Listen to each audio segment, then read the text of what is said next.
皆さんこんにちは。本動画ではギリシア神話における神々の物語神話群、その前半部分についてまとめていきます。最後までお付き合いいただけると幸いです。それではよろしくお願いいたします。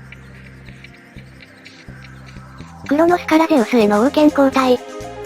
ーラノスを不能にしたクロノスはタルタロスに囚われていたキュクロープス族とヘカトンケイル族を解放し、新王朝の主張になった。しかしながらキュクロープスとヘカトンケイルはクロノスによって再度地下に投獄された。王となったクロノスはレアーと結婚し、レアーは3人の娘、ヘスティアー、デイメーテイル、ヘイラーと、3人の息子ハーデイス、ポセイドン、ゼウスを生む。ウーラノスとガイアは、レアーから生まれたこの一人に王の地位を奪われるだろう、という神託の予言をクロノスへと与えた。そのためクロノスはレアーから自分の子供が生まれると次々に飲み込んでいった。このクロノスの教皇は、兄弟のティーターン親族に子供を残さないという約束をしていたために実行したとも言われる。嘆き悲しんだレアーはゼウスの出産が近づくと、両親であるウーラノスとガイアに息子を救い出す援助を申し出た。彼らの助言によりレアーはクレータ島へ赴き、アイガイオン山の洞穴でゼウスを生んだ。ガイアは生まれたばかりの赤子を引き取って育てる役を引き受けた。一方レアーは産着で大きな石を包み、これをクロノスに差し出すと、クロノスはゼウスだと思って飲み込んだ。ガイアはゼウスをイーデイ山、もしくはデクテイ山、に連れて行き、二人のニムフ、アドラステイアとクレータ王メリッセウスの娘、イーデイに預けた。ゼウスは黄金のゆりかごに入れられ、アドラステイアは金の輪で編んだマリを送って赤子をあやした。ゼウスのゆりかごの周りには、クロノスが子供の泣き声を聞きつけないよう、剣で聖堂の盾を打ち鳴らし、戦の前を待ったクーレイスたちがいた。ゼウスの成長には乳母の代わりにヤギのアマルテイアが付き添い、この時の感謝の印にゼウスはアマルテイアを星座の仲間に入れたという。ゼウスは成人するとすぐ、クロノスを罰する案を立てた。彼は手伝いとしてオーケアノスの娘、知恵の女神メイティスを呼び、メイティスはクロノスに吐き薬を飲ませ、石と共に神々を吐き出させた。ホメイロスによると、クロノスはゼウスに敗れ、天界から追放され、宇宙の底へ投げ込まれて大地と不毛の海の下に広がる境に、鎖で繋がれた。また他の伝説では、クロノスは大地の隅へ追いやられ、その地で幸せに暮らしたとも、遥か遠いトウレイの地で不思議な眠りに落ちたとも言う。ゼウスは勝利の証拠として、クロノスが吐き出した石をパルナッソス山のふもと、ピュー島に据え付けた。この石はデルポイのネオプトレモスの墓の敷地内に長い間置かれていた。ゼウスを中心としたオリュンポスの神々の時代は、ここから始まった。ティーターノマキアー。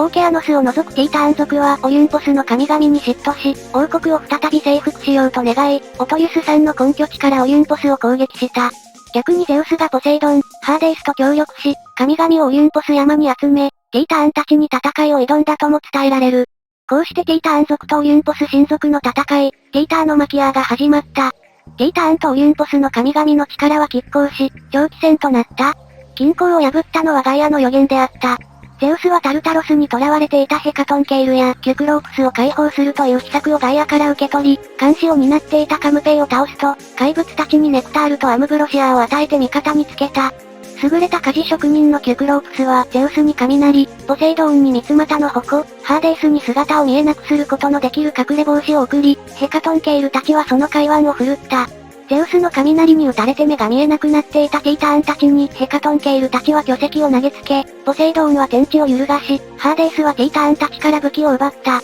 激しいティーターのマキアーであったが、やがてティーターン族は敗北し、鎖に繋がれ、ヘカトンケイルたちによってタルタロスへと投げ込まれた。ゼウスはポセイドンに命じてタルタロスの口を聖堂の門と壁で厳重に封鎖させ、ヘカトンケイルたちにこの門を見割らせた。戦いの後、ゼウス、ポセイドーン、ハーデイスの3兄弟は全世界を配分統治することとし、くじの結果、ゼウスが天界、ポセイドーンが海、ハーデイスが冥界を支配することになった。全宇宙の統治を意味する天界をゼウスが支配し、彼が神々の王になった。ギガントマキアー。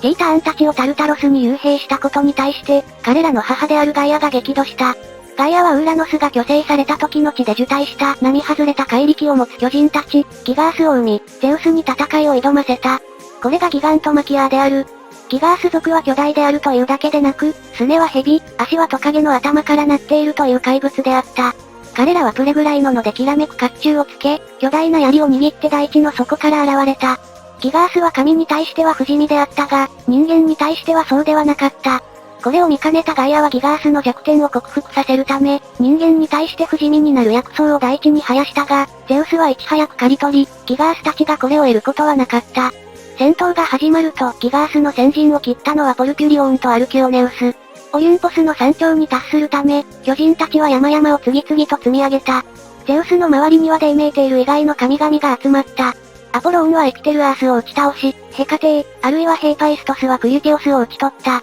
アレイスは剣でペローロスとミマースを貫き、ポセイドーンはポリュポーテイスを海を越えて追いかけ、ニーミューロス島をその上に投げつけて埋めてしまった。パラースやエンケラドスは、アテーナーとの戦いを試みた。次々に彼らは圧倒され、アテーナーはパラースの川で盾を張り、エンケラドスをシシリア島の下に埋めた。島の地震はこの巨人の寝返りだと伝えられることとなる。神託によってギガースたちは、ある人間によってのみ打ち倒されるであろうと宣告されていた。この人間とはヘイラクレイスのことで、ゼウスは武勇に優れた英雄ヘイラクレイスを前もって人間として誕生させていた。彼は、ディオニューソスがライトスまたはユリュトスを打ち倒している間、アルキオネウスを攻撃した。アルキオネウスは不死身の体でヘイラクレイスの打撃を耐えた。しかしアルキオネウスが不死身なのは、生まれた大地に足を下ろしている間だけだというアテーナーの助言により、ヘイラクレイスはこの巨人を抱え上げ、パレーネの力運び出して打ち果たした。ポルピュリオンはアルキオネウスの仇を討とうとしたが、ゼウスによってヘイラーに対する欲情を心の中に吹き込まれ、ヘイラーを追いかけている間に、ヘイラクレイスによって討ち取られた。こうして巨人たちの敗北は決定し、ギガントマキアーは終結した。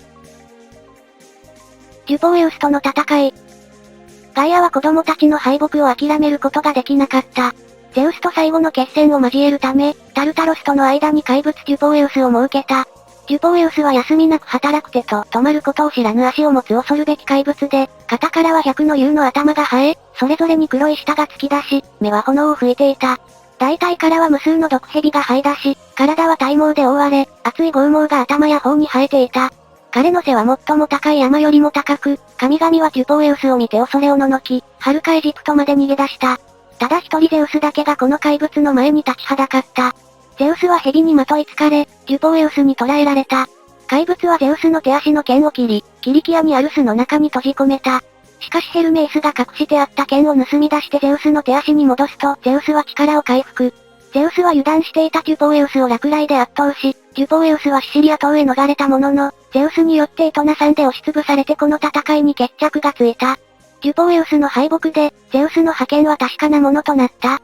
これ以降、ゼウスと歯を競おうとする敵はいなくなった。彼の支配は3度の勝利によって確立し、再び危機に陥るようなことはなく、ゼウスは神々と人間の完全な支配者の地位を保った。世界の原初期には、まだ自然の力を征服しきれず、物質も反抗的で、何もかも覆してしまうような大変動が起こった。しかし宇宙を統制する神は、このような混乱した自然をその意の下に従わせると、再び調和が訪れ、悪の勢力に打ち勝ったゼウスに神々が感謝を捧げた。